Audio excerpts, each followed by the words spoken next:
One of the aspects of garden design that I particularly enjoy is creating things that work for both an aesthetic situation and for one that also embraces nature. Let me give you an example. Right here, we've used this hedge to screen off the vegetable garden.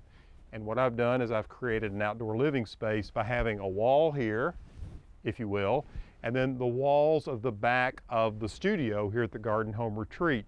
And then we have two entry spaces between these two walls. Now, what supports this room-like feel is the fact that we just finished with all the shearing and pruning of these hedges.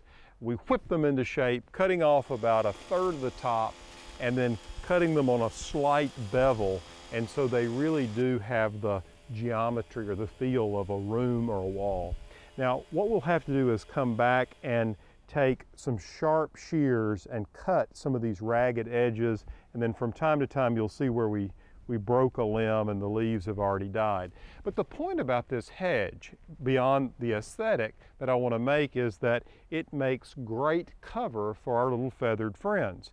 Now, I don't consider the wild birds pets, but I sure do enjoy watching them in my garden, and I look for ways to give them support. In my city garden, I have this needlepoint holly hedge, and for years, it's served the same purpose as it will here. It's given birds cover from inclement weather, it's protection from predators, and it has certainly given some species food. For instance, the cedar waxwings love these red berries late in winter and early spring.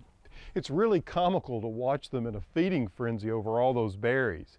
I love songbirds of all types, and I know you probably feel the same way.